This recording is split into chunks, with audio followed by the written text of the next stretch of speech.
Welcome everyone, क्या हाल चाल आप सभी लोगों के। So we are back. काफी दिनों के बाद लेक्चर्स नहीं आ रहे थे, तो ड्यू टू सम रीजंस कुछ काम में थोड़ा सा बिजी था कहीं पर, मैं तो अपलोड नहीं कर पाया एक आध दिन से। तो बट अब करता हूँ कोशिश के बचे हुए को जल्द से जल्द मैं निपटाऊं, फिर अपना पीवाईक्यूज पर काम करना शुरू करूँ। तो थर्ड लॉ स्टार्ट करने जा रहे हैं, एंड में कर देंगे। बहुत छोटा सा लेक्चर होगा क्योंकि है ही थर्ड लॉ बहुत छोटा था।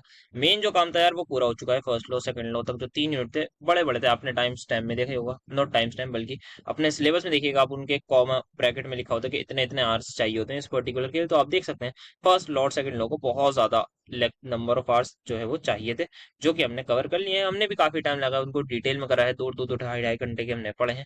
तो वो जो था मेन काम हमारा हो गया। अब जो ये छोटा मोटा काम है, इस छोटे मोटे काम को भी निपटाते हैं, फिर बाकी हम चलेंगे अपने पीवाईक्यूज पर, तो वहां देखेंगे। तो यार दोस्तों के साथ ज्यादा से ज्यादा शेयर करिए।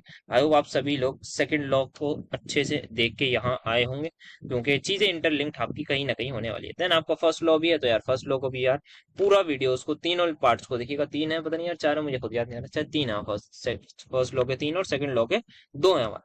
तो उसको देखिए, बेसिक कंसेप्ट वाला देखिए, फिर थर्ड लॉ पर आइए, फिर फाइनली जो हमारा लास्ट यूनिट है उसको निपटा के फिर हम चलेंगे अपने ऑर्गेनिक के फिनॉल वाले की तरफ। उसको निपटा के अपना वन शॉट का सिलसिला कर देंगे मुकम्मल।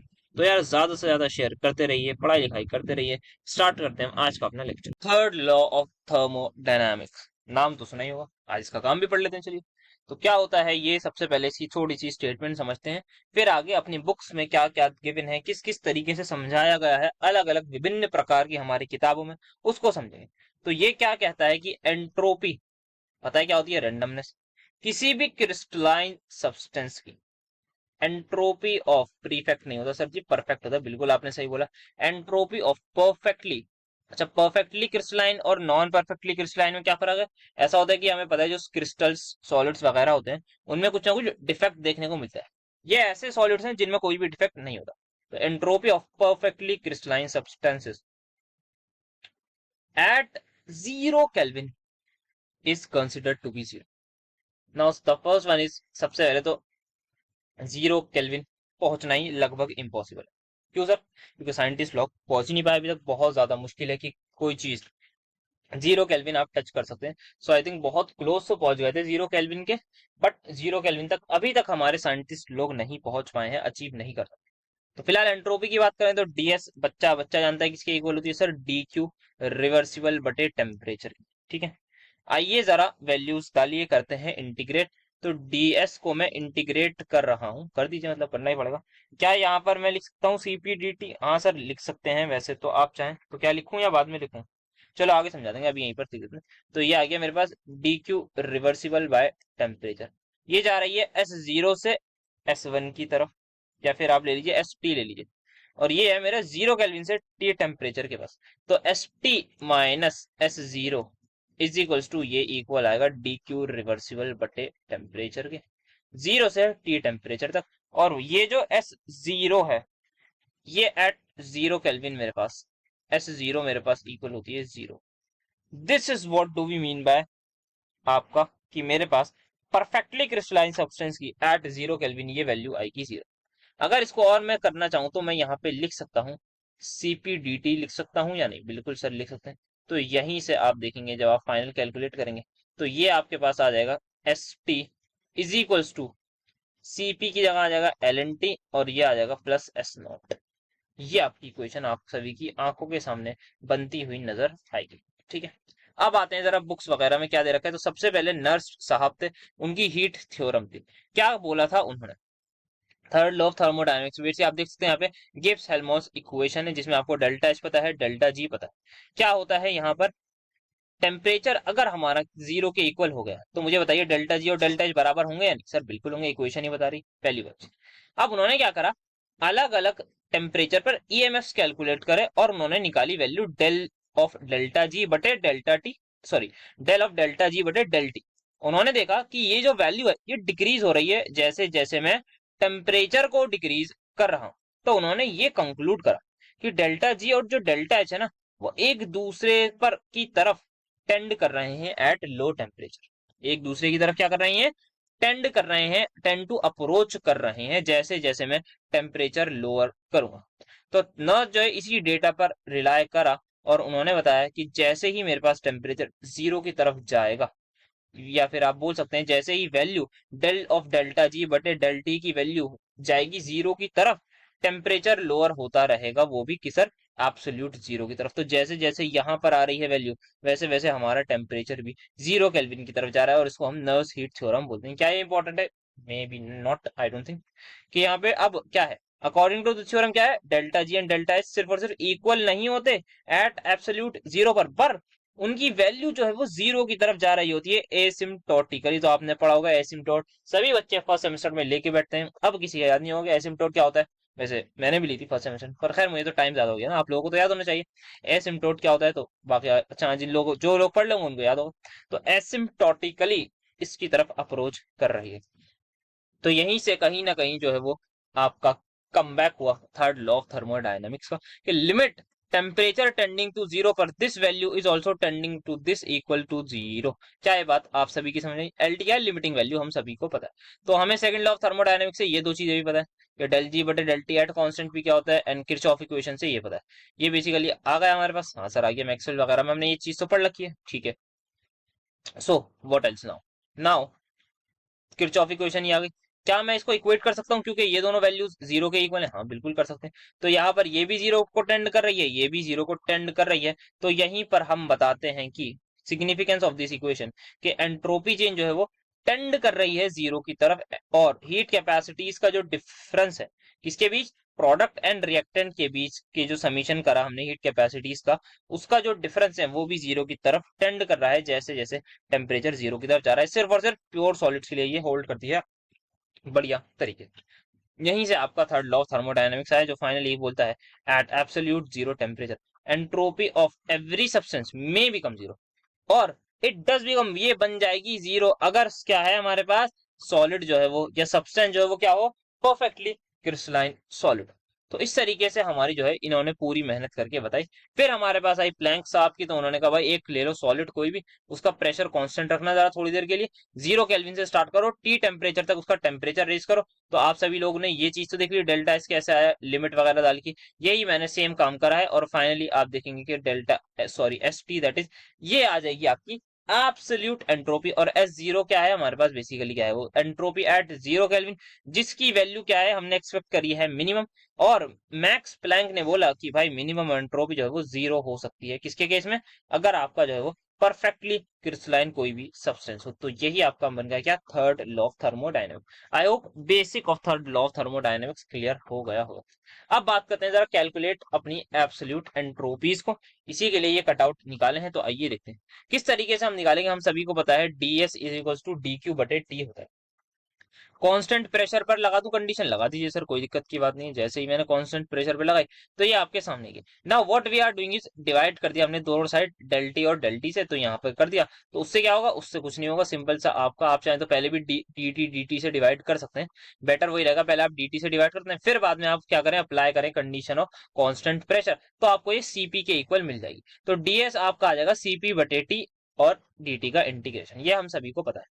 अब यहाँ पे थोड़ा सा जो है वो ट्विस्ट आता है, क्या ट्विस्ट आता है उसको देखते हैं। एक बात बताइए, ये डी टी बटे टी का इंटीग्रेशन क्या होता है? सर ये होता है एल एन टी, सब मानते हैं इस बात को। और दूसरी चीज मुझे बताइए, डी एल एन टी को अगर मैं इंटीग्रेट कर रहा हूँ तो सर ये भी एल एन टी होता है, किसने वो कहा? क्योंकि आप जो यहाँ डी है इंटीग्रेट करेंगे ये हट जाएगा। तो क्या मैं इन दोनों को इक्वेट कर सकता हूँ? बिल्कुल कर सकते हैं सर आप। इसका मतलब आप बोल सकते हैं कि इंटीग्रेशन ऑफ डी टी बटे टी इक्वल है integration of D L N T. क्या ये बात आप सभी को समझ आई या नहीं? बोलिए यस। यस सर, हमें समझ में आ गई, ठीक है। तो बस यही कर रहे हैं यहाँ पे, जैसे कि हमें पता है ये क्या करा हमने, सबसे पहले लिमिट पुट करी, एस जीरो से एस तक गए। एस क्या है हमारे पास, कोई भी टेम्परेचर होगा, डी हमें नहीं पता, बट हमें ये पता है एट, अगर कोई भी क्रिस्टलाइन सब्सटेंस है परफेक्टली 0 केल्विन पर जीरो एंट्रोपी होगी, ठीक है। एस जीरो डाला, एक एस की वैल्यू एस डाली, तो यहाँ पे इसको करा और फाइनली इंटीग्रेट कर दिया। और यहाँ पे हमने इस वाली चीज को जो इंटीग्रेशन है उसको इस तरीके से लिखा। ऐसा क्यों लिखा इसको अभी आपको समझ में आएगा। क्या आप सभी को बचपन की चीज याद है, कि अगर मुझे निकालना हो वर्क डन, तो मैं बोलता हूँ एफ डॉट डी एक्स का इंटीग्रेशन डी डब्ल्यू, बोलते थे ये, बचपन की बात कर रहा हूँ, एफ डॉट डी एक्स मतलब डिस्प्लेसमेंट। फिर हम बोलते थे कि area under curve B, force और डिस्प्लेसमेंट के बीच में क्या वर्क डन बता सकते हैं। हाँ, तो वही चीज है ये। अगर मैं यहाँ पे एरिया अंडर सीपी और एल एन टी ले लूं, तो मुझे एग्जैक्टली मेरी एब्सोल्यूट एंट्रोपी की वैल्यू मिल जाएगी। ये बात है यहाँ पर। बट यहाँ पे एक दिक्कत ये थी कि हमें सीपी की हर टेम्परेचर पर फिर वैल्यू पता होनी चाहिए, तभी हम ये काम कर सकते हैं। बट ऐसा तो नहीं था। क्यों नहीं था? क्योंकि हमारे पास जो है वो पॉसिबल नहीं है। क्या पॉसिबल नहीं है? सीपी की वैल्यू एक तो एब्सोल्यूट जीरो पर कैलकुलेट करना और काफी ज्यादा कम टेम्परेचर पर मेजर करना। तो क्या होता है, हमें एट अ सर्टेन पॉइंट, आप देख लीजिए मेरे हिसाब से ये आपको विजिबल होगा, इस पॉइंट तक तो हमें सीपी की वैल्यू पता है होगा, ये कुछ भी टेम्परेचर। इससे पहले हम क्या करेंगे, ग्राफ को देखेंगे। अच्छा, तुम ग्राफ जो है ना इस तरीके से लहराता हुआ है, तो उसको एक्सट्रापोलेट कर देंगे और अपने पास से अज्यूम कर लेंगे कि यही लगभग जो है वो वैल्यू। इस मेथड से क्या होगा, therefore considering determining heat capacity of substance under examination at temperature varying approximately from 15 to the required temperature. तो 15 केल्विन से जब तक आपको कोई भी रिक्वायर्ड टेम्परेचर है तो उस तक आप आराम से निकाल सकते हैं। बट 15 केल्विन तक थोड़ा सा जो है वो मुश्किल होता है। 15 केल्विन से कहां तक, जीरो तक जो है वो मुश्किल होता है। तो अगर मैं इसको, लेट मी जस्ट मार्क कि ये मेरा 15 केल्विन होगा suppose, temperature L N T की बात नहीं कर रहा, और ये 0 केल्विन होगा, टेम्परेचर की बात कर रहा हूँ। एल एन टी आप निकाल लीजिएगा इसका लॉग करके। तो यहाँ पर मैंने ये बात कर ली, तो यहाँ से लेके यहाँ तक जो है वो थोड़ा सा हमने एक्स्ट्रापोलेट करके अपना काम करा। तो इसका मतलब क्या हुआ, इसका मतलब ये हुआ कि अगर मेरे पास टेम्परेचर 0 से 15 केल्विन के बीच में, तो मैं जो है वो अलग तरीके से, मेरा जो है वो सीपी थोड़ा अलग बिहेवियर दिखा रहा है। उसके बाद अलग दिखा रहा है। क्यों सर अलग क्यों दिखा रहा है? क्योंकि भाई हमने एक्स्ट्रापोलेट करा है ना, अपने पास से थोड़ी सी कुछ चालूपंती करी है, तो मतलब थोड़ा सा अलग बिहेवियर होगा। तो हम जो है यहाँ पर जब भी इंटीग्रेट करेंगे तो थोड़ा सा ध्यान से अलग करके करेंगे। तो एस टी जो है आपका इक्वल आ जाएगा 0 से T टेम्परेचर तक जा रहे हैं आप, CP D T by D आपका आ रहा है। क्या अभी तक कोई भी परेशानी, कोई दिक्कत? नो सर, बिल्कुल नहीं है। अब यहाँ पे देखिए नेक्स्ट, जो फर्स्ट वाला है, मतलब लगभग 15 केल्विन तक या लो टेम्परेचर तक, डी वाई साहब थे, उन्होंने एक थ्योरी दी थी। उन्होंने ये बोला था कि भाई क्रिस्टलाइन सब्सटेंसेस जो है ना, बहुत लो टेम्परेचर पर उनके सीपी और सीवी की वैल्यू इक्वल हो जाती है और बराबर हो जाती है एटी क्यूब के। ये ए क्या है, एक एम्पिरिकल कांस्टेंट है, और ये क्या है, डिवाई का, या बेसिकली आपका लॉ होगा, डिवाई का लॉ है। डिवाई साहब ने अपना लॉ दिया था कि सीपी जो है वो इक्वल है। तो हमने क्या करा, अच्छा अगर 15 केल्विन तक बात है, इसका मतलब यहां से लेके यहां तक 15 केल्विन तक लगभग ये जो रेड वाला एरिया है, ये हम निकाल लेंगे थ्रू डी बाई साहब। और उसके आगे जो है हम अपनी सिंपल सी जो इंटीग्रेशन वगैरह है वो इजीली कर लेंगे, जहां तक भी हमारे पास जो है वो रिक्वायर्ड टेम्परेचर होगा। तो क्या ये बात आप सभी को समझ आई या नहीं? ये सर, तो यहाँ पे आप इसकी वैल्यू डालेंगे, टी से टी कैंसिल होगा, फिर आप इंटीग्रेशन करेंगे तो डिवाइड में आपका 3 आ जाएगा। और आपने क्या करा, आपने लिमिट पुट कर दी, टी से 0 डाल दी, और यहाँ पे आप इसको इंटीग्रेट करके आराम से वैल्यू निकाल सकते हैं किसकी, एब्सोल्यूट एंट्रोपी। आई होप सभी को ये चीज अच्छे से आराम से समझ में आ गई। हर केस में क्या होगा, the started image with substance in the perfectly crystal not perfectly crystalline solid state at the absolute zero when entropy is taken as zero। तो एब्सोल्यूट एंट्रोपी जो है आपकी जीरो ली गई है। तो इस तरीके से आप कैलकुलेट कर सकते हैं थ्रू डिवाइस। क्या ये बात आप सभी को समझ आई? अब यहाँ पे आई थिंक एक चीज रह गई थी, दैट इज अगर हमारे पास जो है वो कोई भी फेस ट्रांसफॉर्मेशन हो। वैसे इंपॉर्टेंट थोड़ा ये रहता है, बाकी जो है वो इतना इंपॉर्टेंट नहीं वाला पार्ट है। आप जो है एब्सोल्यूट एंट्रोपी भी इसी तरीके से निकालेंगे। किस तरीके से, कि अगर आपके पास एक प्रोसेस है जिसको आप बोल रहे हैं इरिवर्सिबल फेस ट्रांसफॉर्मेशन, या फिर मैं बोलूं वाटर है मेरे पास, सॉलिड लूं, चलो सॉलिड ले लो, सॉलिड में टेम्परेचर बताइए, कह रहा हूँ सॉलिड में है, तो इसका मतलब सर आइस है। आइस है तो सर इसका मतलब टेम्परेचर 0 केल्विन से तो कम होगा। 0 केल्विन से कम हो सकता है? पागल होगा, 0 डिग्री। तो मान लेता हूँ मैं 250 केल्विन होगा। प्रेशर इसका कुछ होगा वेनेटियम प्रेशर को मैं कांस्टेंट रख देता हूँ, वैसे नहीं भी चाहूँ तो चलो नहीं रखता। अब मैं यहाँ से इसको लेके जा रहा हूँ, ध्यान से समझिएगा, गैस तक ले जाऊं। टेम्परेचर क्या होगा सर, 100 डिग्री से होगा, तो 400 केल्विन कर लो, प्रेशर को 2 atm कर दो। अब मुझे इस केस में अगर डेल्टा एस निकालना है तो वो कैसे निकालना? तो जब भी ऐसा सवाल आए, आपको सबसे पहले इस प्रोसेस को ब्रेक डाउन करना है मल्टीपल प्रोसेस में। सबसे पहले आपको इस आइस को पहुंचाना है कहाँ तक, आइस तक ही पहुंचाना है, पर सबसे पहला काम होगा आपका टेम्परेचर बढ़ाना, 273 केल्विन।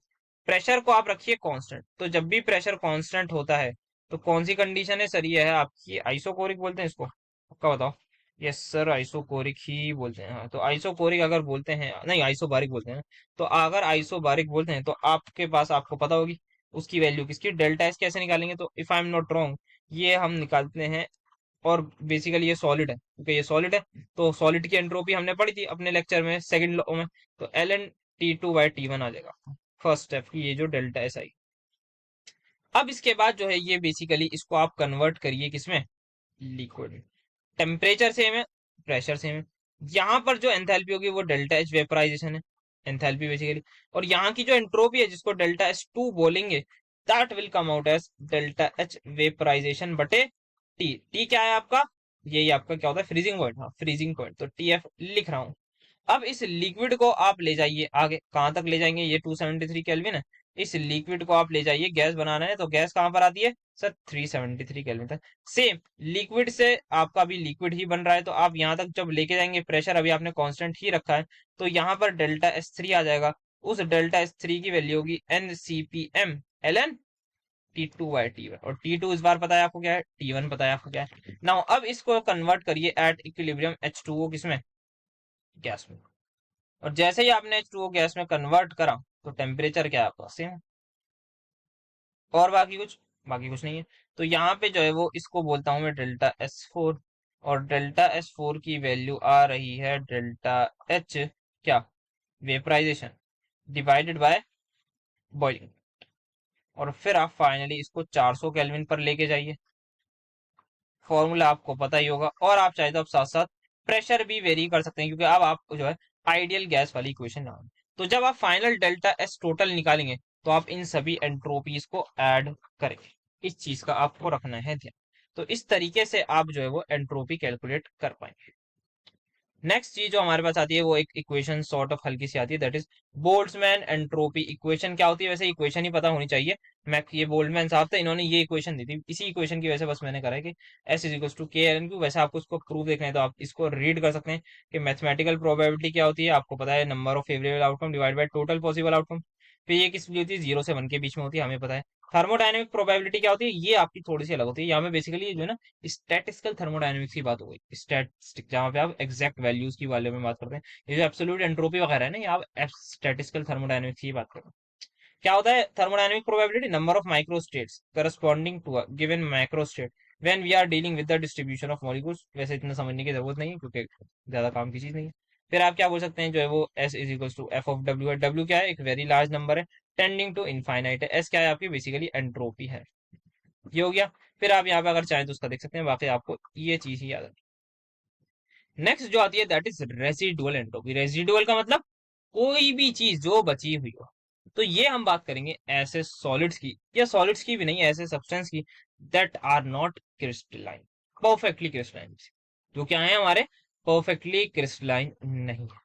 तो उससे क्या होगा, मतलब उनकी अगर परफेक्टली क्रिस्टलाइन नहीं है, तो मुझे बताइए क्या 0 केल्विन पर एंट्रोपी 0 होगी या नहीं, बोलिए यस। नो सर, नहीं होगी। तो हमने जो बोला था कि यार 0 केल्विन पर 0 एंट्रोपी है, वो परफेक्टली क्रिस्टलाइन की क्यों है, क्योंकि उनमें कोई भी डिफेक्ट नहीं होता, कोई भी उनमें मॉलिक्यूलर मूवमेंट नहीं होती। बट अगर हम बात करें किसकी, ऐसे सब्सटेंसेस जैसे कि ये आपको गैसेस दिख रही हैं, ये इनको मैं 0 केल्विन पर भी ले जाऊं ना, तब भी इनकी एंट्रोपी 0 नहीं होगी। और जो एंट्रोपी इनकी 0 नहीं है, उसी एंट्रोपी को बोलेंगे यार 0 केल्विन पर जो एंट्रोपी एग्जिस्ट करती है, that is said to be the residual entropy. और उसका रीजन क्या है, ये देखिए, आपको परफेक्ट क्रिस्टल तो था, आपको इस तरीके से दिखना चाहिए, कार्बन मोनोऑक्साइड का, सीओ। बट यहाँ पे जो है आप देख सकते हैं इनकी ओरिएंटेशन कुछ कुछ मॉलिक्यूल्स की बदल रही हैं, जिसकी वजह से ये एंट्रोपी आई है ना। आप यहाँ पे देख सकते हैं ये क्या है, both arrangements are equally likely. जैसे कि आप देख सकते हैं दोनों अरेंजमेंट जो है वो, आप इधर वाला भी, दोनों अरेंजमेंट कुछ भी पॉसिबल है। तो k is equal to L N W, और w जो है आपका क्या होता है, 2 raise to power Avogadro number. So what we find K s is equal to this, और ये na पीछे आ जाएगा। तो फाइनली आपको पता है बोल्ट्जमैन कांस्टेंट की वैल्यू, जब बोल्ट्जमैन कांस्टेंट ये ना कि हाँ, की वैल्यू जब हम मल्टीप्लाई करते हैं किससे, Na से, तो आपको क्या मिलेगा, तो सर आपको मिलेगा आर। तो आर एल इन टू आपका मिल जाएगा, क्योंकि क्या है, दोनों अरेंजमेंट की बात हो रही है, यहाँ पे दो अरेंजमेंट है, इस वजह से। तो आप फाइनल आंसर तक आराम से पहुंच जाए। रेजुलर एंट्रोपीज जो है वो एक्सपेरिमेंटली फाउंड क्या है, वो उसकी वैल्यू बट लेस आती है कि एज कम्पेयर टू व्हाट, जो भी हमारी वैल्यू ये आई है। इट इज एविडेंट कि टू ऑल्टरनेटिव ओरिएंटेशन हमारी प्रेजेंट होती हैं सॉलिड स्टेट में, and are not completely random, मतलब इतनी रैंडम नहीं होती जितना हमने सोचा था, तो थोड़ा कम रैंडम होती है।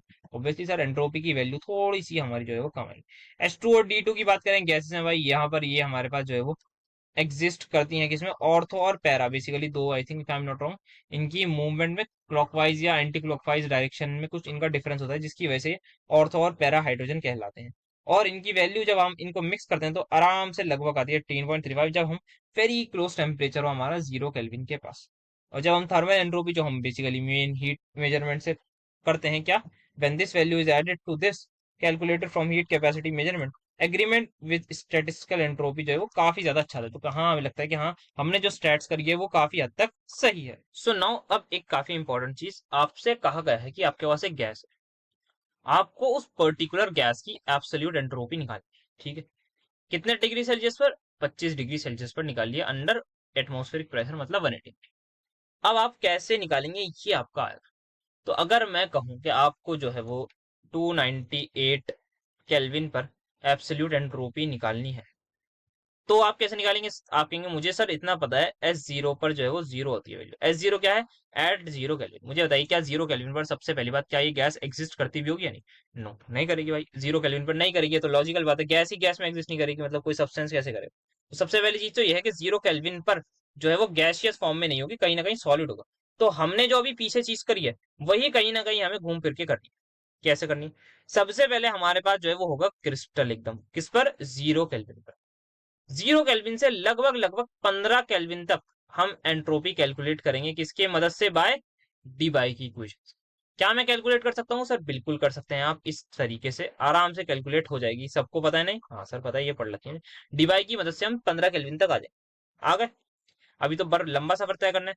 अब हम क्या करेंगे, हम मानेंगे कि जो है यहाँ पे इन्होंने दे रखा है कि जनरल डिस्कशन के लिए कि हो सकता है भाई ये इसकी जो है कुछ एलोट्रोपिक फॉर्म भी हो, अल्फा फॉर्म भी हो, बीटा फॉर्म भी हो। ठीक है, तो अगर हमें पता है कि अल्फा बीटा है, तो जैसे कि आपने I think alpha sulphur sulphur वगैरह के बारे में बात करी थी हमने, तो उसमें हमने देखा था, मतलब अभी नहीं देखा, आई थिंक जो है वो इनऑर्गेनिक में हम देखेंगे कि एक ट्रांजिशन टेम्परेचर होता है जिस टेम्परेचर पर दोनों एलोट्रोपिक फॉर्म एग्जिस्ट करती हैं, ये हम देखेंगे। ठीक है, तो वो टेम्परेचर क्या होगा? कुछ ना कुछ होगा। अच्छा, ट्रांजिशन जैसे अल्फा फॉर्म से बीटा फॉर्म में कन्वर्ट हो रहा है, अल्फा फॉर्म से बीटा फॉर्म में कन्वर्ट हो रहा है, तो उस केस में कुछ एंथैल्पी होगी, उस एंथैल्पी को बोलते हैं डेल्टा एच ट्रांजिशन। इतनी बात हमें पता होनी चाहिए अल्फा फॉर्म बीटा फॉर्म के बारे में क्या होता है ये। तो सबसे पहले हमने क्या करा, जीरो केल्विन से 15 केल्विन तक लेके गए डिबाई के थ्रू। लगभग यहाँ पे कम लिख रखा है बट मैं लगभग मान रहा हूँ। फिर इसको वैसे टी स्टार क्या है, वो एग्जैक्ट टेम्परेचर जहां तक ये जो है वो डिबाइस लॉ फॉलो कर रहा होगा, ये जो भी सॉलिड है। ठीक है, अब टी स्टार से हम क्या करेंगे, इस सॉलिड को पहुंचाएंगे टी ट्रांजिशन तक। तो हमारा सेकंड स्टेप जो है वो क्या है, एंट्रोपी हम कैलकुलेट करेंगे। दैट इज, ये हमें पता है। अच्छा, यहाँ पे डी टी नहीं आएगा, ये आएगा आपका डी एल एन टी। यहाँ थोड़ी सी ये मिसप्रिंटिंग है। तो यहाँ पे जो है वो ये आपकी क्या हो जाएगी, अल्फा फॉर्म चल रही है अभी। तो अल्फा फॉर्म में आपका आ जाएगा टी स्टार से आप ले जाएंगे D L N T, basically L N T two by T one आपका हो जाएगा, जो भी होगा वैल्यू। अगर सीपी कांस्टेंट हुई, नहीं हुई तो ये कर रही है तो आप देख लेंगे। ये क्या है, सीपी अल्फा हीट कैपेसिटी क्या है वो, अल्फा एलोट्रोपिक फॉर्म। नाउ अब जो है वो क्या हो रहा है, अब थर्ड स्टेप में आपका ट्रांजिशन देखने को मिल रहा है। तो डेल्टा एच आप सिंपल निकाल सकते हैं, डेल्टा एच बाई टी। अब आपका ट्रांजिशन हो गया बीटा फॉर्म में। अब बीटा फॉर्म से आप क्या करेंगे, उसको मेल्ट करेंगे, बीटा फॉर्म से उसको मेल्ट करेंगे। अगेन यहाँ पे आपका डी एल एन टी आएगा। तो बीटा फॉर्म है आपकी जो भी होगी, किसी भी टेम्परेचर पर होगी, आप उस टेम्परेचर तक लेके जाएंगे इस बीटा फॉर्म को जहां पर वो मेल्ट होगा, जिसको आप बोलेंगे मेल्टिंग पॉइंट आप बोल सकते हैं आप, या फिर फ्यूजन पॉइंट बोलना चाहे फ्यूजन पॉइंट बोल सकते हैं। तो एंट्रोपी चेंज क्या आ जाएगा आपका, सिंपल ये आ जाएगा डेल्टा टी, पता है हमें। अब यहाँ पे क्या करेंगे, जैसे ही ये उस टेम्परेचर तक पहुंच गया, उस टेम्परेचर पे अब इसको इक्विलिब्रियम में ले आइए। ये जो बीटा सॉलिड है, अब ये बीटा लिक्विड बनेगा। और यहाँ पे क्या हो रहा है, एंथैल्पी ऑफ फ्यूजन हुई क्योंकि बेसिकली मेल्ट हो रहा है। तो डेल्टा एच फाइव आपका इस तरीके से आएगा। अब इस लिक्विड को अगेन आप लेके जाइए कहाँ तक, जहां पर ये गैस में कन्वर्ट हो जाए उस वाले टेम्परेचर तक, जिसको बॉइलिंग पॉइंट बोलते हैं। तो इस बीटा लिक्विड को आप उस बीटा लिक्विड तक लेके जा रहे हैं जहां पर ये बॉईल होगा। तो आप सिंपल सा ये वाला फॉर्मूला लगा के निकाल लेंगे। अब इसको आप कन्वर्ट कर दीजिए बीटा गैस में, और आपको पता है ये टेम्परेचर है बॉइलिंग पॉइंट। यहाँ से लेके यहाँ पर जा रहे हैं तो आप क्या हो रहा है बेसिकली, अच्छा गैस आएगा सॉरी, इवेपोरेशन। तो आपकी जो एंथैल्पी है वो भी क्या हो जाएगी यहाँ पर, वेपराइजेशन। आई होप छोटी छोटी चीजें समझ में आ रही है। नाउ फाइनली आपने गैस बना ली। आपको कितने डिग्री पर करना था, आपको 25 डिग्री पर कैलकुलेट करना था। तो आप इस गैस का टेम्परेचर 25 डिग्री बढ़ा दीजिएगा। तो लगभग जो भी टेम्परेचर हो, मान रहा हूं मैं बॉइलिंग पॉइंट होगा 280 केल्विन, मान रहा हूं मैं, ऐसी कुछ भी सब्सटेंस होगा, बॉइलिंग पॉइंट उसका है 280 केल्विन। तो 280 केल्विन से आप 298 केल्विन तक आप कर देंगे इंटीग्रेट, और इस तरीके से आप कभी भी एक एब्सोल्यूट एंट्रोपी निकालेंगे। क्या ये डेल्टा एट एब्सोल्यूट एंट्रोपी है? ध्यान से इस एब्सोल्यूट एंट्रोपी ये कि आपने जीरो केल्विन पर जब वो था, उससे लेके उस सॉलिड को आगे लाए, उसको अगर ट्रांजिशन हुआ कुछ अल्फा बीटा फॉर्म थी तो उसको फॉर्म भी चेंज कराया, फिर उससे आपने उसको मेल्ट करा, फिर उस मेल्ट करने के बाद आप फाइनल टेम्परेचर तक लेके आए, फाइनल टेम्परेचर तक नहीं, बेसिकली बॉइलिंग पॉइंट तक, फिर बॉइलिंग पॉइंट पर आकर आपने उसका स्टेट चेंज करी गैस में, फिर गैस का आपने टेम्परेचर बढ़ाया और आप फाइनली पहुंचे। So that's how you will calculate के एक एक स्टेप में किस तरीके से आप कैलकुलेट कर सकते हैं एब्सोल्यूट एंट्रोपीज। तो ये हमारे पास रहता है लगभग, आई थिंक थर्ड लॉ में इतना ही है, ज्यादा कुछ और करने की जरूरत नहीं रहनी चाहिए। That's it for today's lecture, इतना ही था आज के छोटे से हमारे लेक्चर में। बढ़ेंगे अब नेक्स्ट लेक्चर की तरफ। अब थोड़ा सा यहाँ पर मैं फ्री भी हो गया हूँ, ड्यू टू बिजी था क्योंकि कुछ कुछ रीजन से मेरे, जिसकी वजह से मैं थोड़ा सा काम नहीं कर पा रहा था, बट अब बिल्कुल करूंगा यार, बिल्कुल अपलोड करूंगा वीडियोस। बचे हुए 2-3 लेक्चर्स में निपटा के अपने वन शॉट का सिलसिला करते हैं खाली। बस यार ज्यादा से ज्यादा शेयर करिए, थोड़ा सा आप लोग अपनी जिम्मेदारी समझिए और ज्यादा से ज्यादा शेयर करते रहिए भाई, पढ़ाई लिखाई भी करिए, शेयर भी करिए, दूसरों को भी पढ़ने का मौका दीजिए, खुद भी पढ़िए और बढ़िया से आगे पढ़ते रहिए। मिलेंगे आपसे नेक्स्ट लेक्चर में। Thank you so much for attending my lecture.